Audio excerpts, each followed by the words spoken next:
Bonjour, merci de nous accorder votre temps. Je sais que vous êtes un homme occupé. Je voulais vous demander, je sais qu'aujourd'hui de plus en plus de personnes se sentent impliquées dans la lutte contre le réchauffement climatique et ses conséquences sur l'environnement, mais dans le même temps, un grand nombre de personnes se désintéressent des voix officielles. Ils pensent que les responsables politiques, que les gens qui travaillent dans la bureaucratie ne sont pas vraiment impliqués à lutter contre ça, ce n'est qu'une façade. Donc comment pensez-vous que la Convention pourrait arriver à faire comprendre que les gens qui travaillent au quotidien pour lutter contre le réchauffement climatique et ses conséquences sont véritablement impliqués? D'abord, si vous me permettez un petit commentaire sur l'impression de ces gens que les politiques n'agissent pas vite, je pense qu'ils ont raison et ils ont tort en même temps. Ils ont raison que les processus sont très longs et prennent beaucoup de temps et que les décisions ont été lentes à venir. Mais en même temps, ils ont tort parce qu'il faut comprendre que nous vivons dans un monde multipolaire, très complexe, et que les pays ont des ambitions différentes et que ça prend beaucoup de temps pour se mettre d'accord, puisque nous vivons dans une seule planète et qu'on ne peut pas résoudre ce problème planétaire par une action individuelle d'un pays ou d'un groupe de pays d'une région. Donc nous sommes obligés de faire que tout le monde soit d'accord pour avancer. Cela dit, je suis tout à fait d'avis que les négociations qui sont en place ont pris beaucoup de temps et que même lorsqu'un accord est atteint, on a beaucoup de mal à avancer parce qu'il faut de nouveau revenir pour voir les règles de procédure et négocier avec l'industrie, que les règles soient bien définies, que les prix du carbone soient acceptés. Donc nous vivons dans un monde assez complexe. Cela dit, je pense qu'il ne faudrait pas sous-estimer les progrès qui ont été faits jusqu'à présent. Prenons l'exemple de la Convention sur la lutte contre la désertification. Lorsque la Convention était en négociation, très peu de gens croyaient au fait qu'il y a un problème global. Parce qu'on visite une région, on voit qu'il y a une terre qui est dégradée, mais on n'a pas une vision globale, on n'a pas une photo d'ensemble de la structure de dégradation. Deuxièmement, même les gens qui voyaient la terre se dégrader pensaient que c'est un problème biophysique et uniquement en replantant des arbres qu'on arrivera à fixer le problème. Maintenant, on comprend très bien qu'on est dans un monde beaucoup plus complexe et que le fait que la terre soit dégradée n'est pas dû à la faute de la terre, c'est plutôt l'action humaine, et que cette action humaine, c'est l'agriculture. Or, il faut continuer à nourrir une population en croissance. C'est les activités industrielles qui continuent à exploiter, c'est les activités extractives, y compris les activités minières. Et donc, nous faisons face à une situation où le problème de la dégradation des terres n'est pas du ressort de certains ministères techniques au sein des gouvernements, mais en fait, les causes de la dégradation ne sont pas de ces ministères-là, ne viennent pas de ces ministères. Et donc, il faut de nouveau agir avec les autres secteurs. Les progrès qui ont été faits sont quand même remarquables en matière de science, en matière de connaissance globale du phénomène. Lorsque la Convention sur la désertification était en négociation, on avait très peu de compréhension sur les interactions entre la désertification et les changements climatiques. On avait très peu de connaissances sur ce qu'on appelle l'effet papillon, c'est-à-dire l'action dans une partie du monde qui pourrait avoir une influence sur une autre partie du monde qui apparemment n'a rien à voir avec la première. Or, l'effet papillon, c'est maintenant prouvé par les météorologues, par les différentes interactions. Donc oui, je comprends la frustration et je la partage dans une certaine manière. Et je note avec d'ailleurs une certaine satisfaction qu'il y a de plus en plus de personnes, notamment de personnes jeunes, qui revendiquent pour qu'une action collective soit prise et qu'une action rapide soit prise. Et je pense qu'il faut aller dans cette direction-là.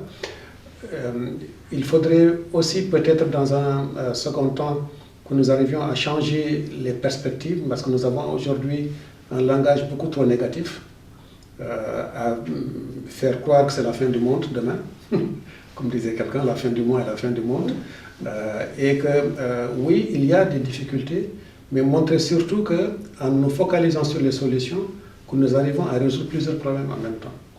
Je prends l'exemple encore une fois de la Convention sur la lutte contre la désertification.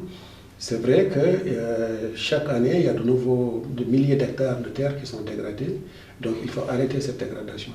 Mais ce qu'on n'a pas dit jusqu'à présent, c'est qu'en investissant sur la restauration des terres, on résout plusieurs problèmes en même temps, y compris les problèmes de changement climatique, puisque une terre restaurée est une banque de carbone, alors qu'une terre dégradée est une terre qui émet du carbone. Donc il faut renverser la tendance.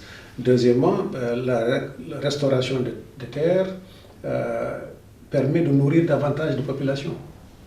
Alors, on dit que la population est en croissance et qu'il faut augmenter de 50% la production agricole.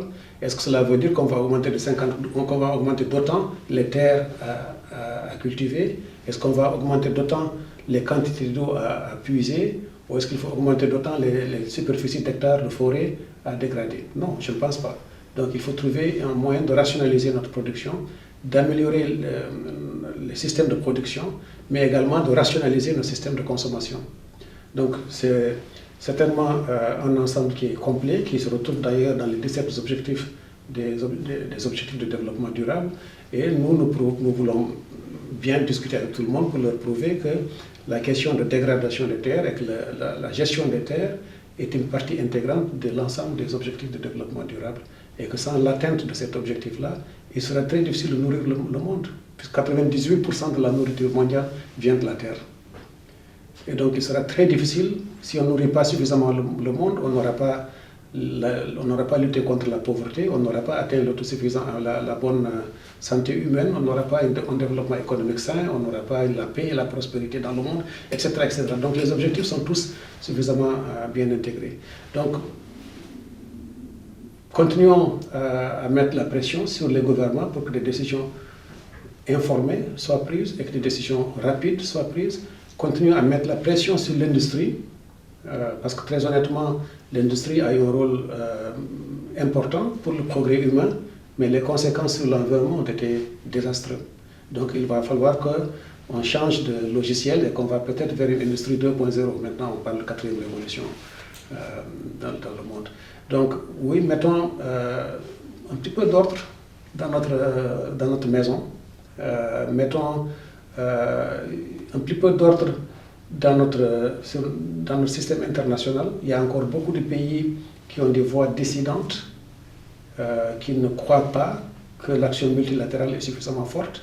Je pense qu'il faut essayer de les ramener dans les rangs, puisque nous devons aller ensemble et nous devons aller très loin. Or, il y a un proverbe africain, et je termine par ça, pour dire si vous voulez aller vite, allez tout seul.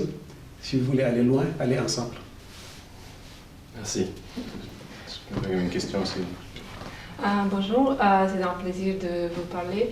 Et ma question est sur l'éducation.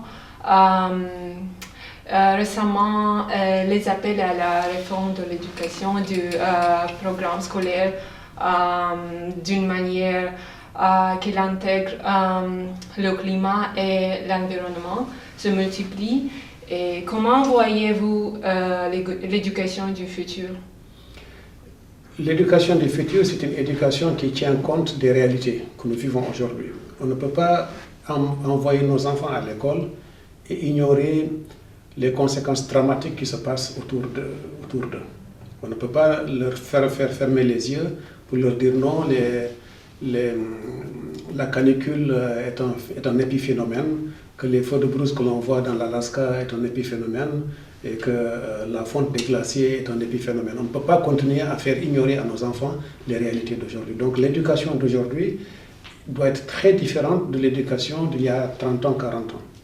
L'éducation d'aujourd'hui est une éducation qui tient compte du fait qu'il y a une planète et que le monde est interconnecté et que ce monde interconnecté doit pouvoir vivre en harmonie avec la nature.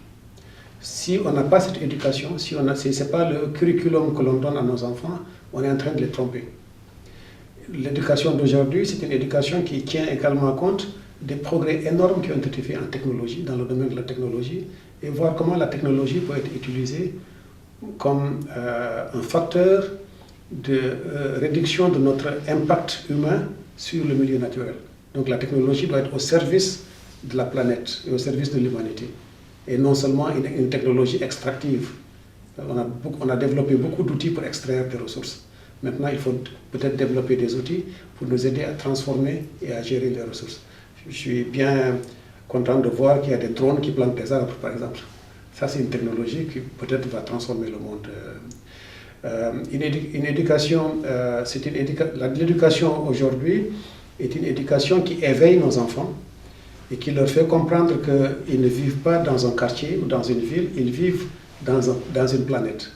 Et que ce qui se fait à Bonn aujourd'hui et la nourriture que l'on consomme à Bonn est peut-être produite ailleurs, que ce n'est pas produit dans les champs d'à côté.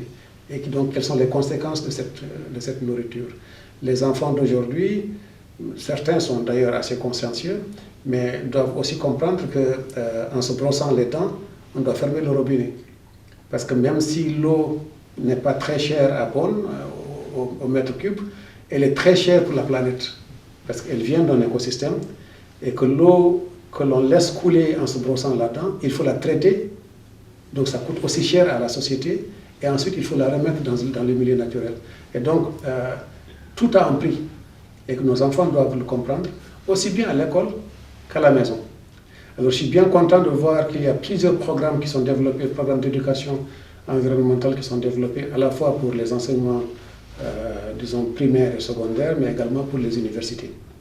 Je sais qu'il y a un réseau universitaire mondial sur les questions de durabilité, de sustainability et de conservation de la nature.